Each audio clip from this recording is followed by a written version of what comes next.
ফিলিস্তিনে দেখছেন না ইসরায়েলের বিরুদ্ধে লড়াই চলছে।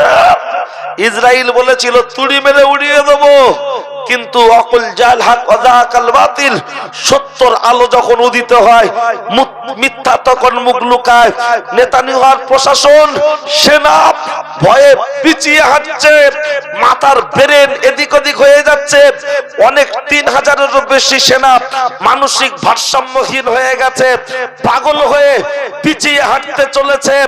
ওরা বলেছিল মুসলমানদেরকে দেখে নেব, আল আকসাকে আমরা দখল নেব, কিন্তু ফিলিস্তিনের মুসলমানেরা বলেছিল বাচ্চা কুরবানি নিবি দিয়ে দেবো, স্ত্রীকে কুরবানি দিবি কুরবানি করবি দিয়ে দেবো, আমাদের জীবন নিবি দিয়ে দেবো, কিন্তু গায়ে এক ফোঁটা রক্ত থাকা অবস্থায় আল আকসাকে তোদের স্পর্শ করতে দেবো না, তাতে যদি মরতে হয় মরতে রাজি।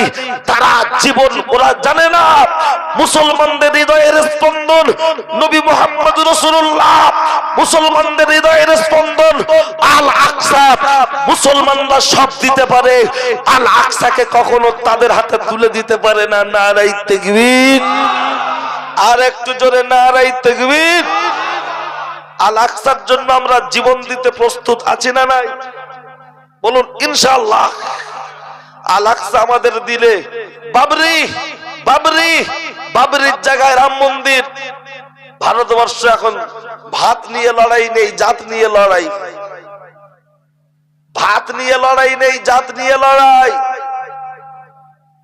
রিলায়েন্স জিও দিয়েছে 5G ডাটা, চাকরির পরিবর্তে ভারতবাসীদের কপালে ধরিয়েছে ঝাঁটা।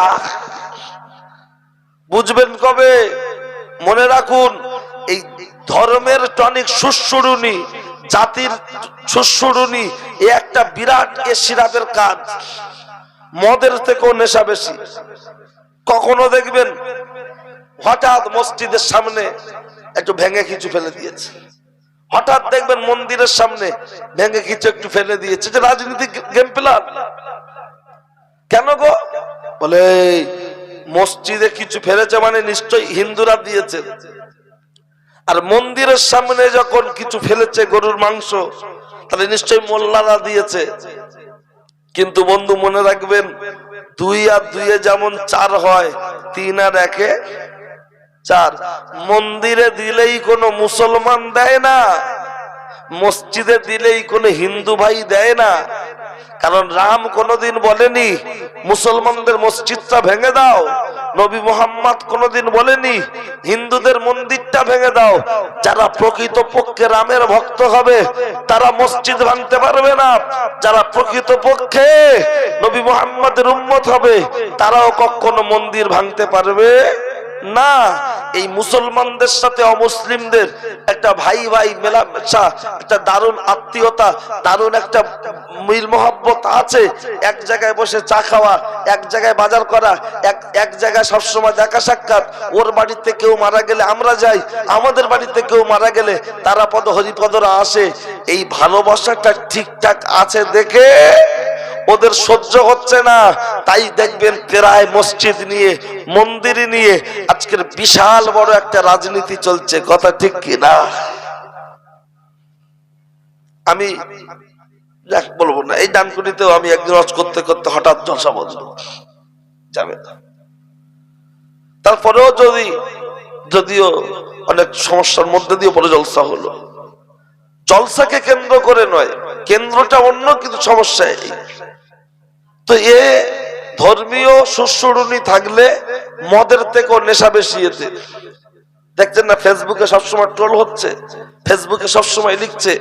আমার যুবক ভাইদের বলবো, যারা ফেসবুক চালাও, হোয়াটসঅ্যাপ চালাও, সোশ্যাল মিডিয়া যারা ব্যবহার করো, ওই প্ল্যাটফর্ম গুলো, উত্তেজিত মূলক কোনো কথাবার্তা জীবনে পোস্ট করবে না। দেব দেবতাকে নিয়ে বাজে মন্তব্য করবে না। কোরআন শরীফ আল্লাহ নিষেধ করেছে। বলবেন হুজুর ওরা কেউ করে, যে করুক, মনে রেখো আমি আপনাকে যখন 5টা গাল দেবো, আপনিও ঘুরে আমাকে একটা দেবেন না? দেবেন না? আমি যখন দেব দেবতার বিরুদ্ধে 2টো কথা বলবো, তখন ওরাও আমার আল্লাহকে নিয়ে বাজে কথা বলবে। আমরা না বললে ওরা 2-4জন বলছে, কিন্তু গালি দেওয়াটা ইসলাম কখনো অ্যাকসেপ্ট করে না, তাই গালি দেবেন না। হিন্দু মুসলমান আমরা মিলেমিশে আছি, থাকবো। কবি বলেছেন, এক বৃন্তে দুটি কুসুম, হিন্দু মুসলমান, মুসলিম তার নয়ন মনি, হিন্দু তার প্রাণ।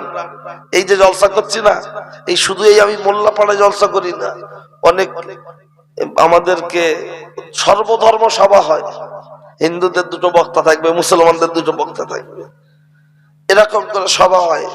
সেখানে আপনাদের এই সাদ্দাম গুনাহগার দু চার জায়গায় সারা বছরে হাজির হতে হয়।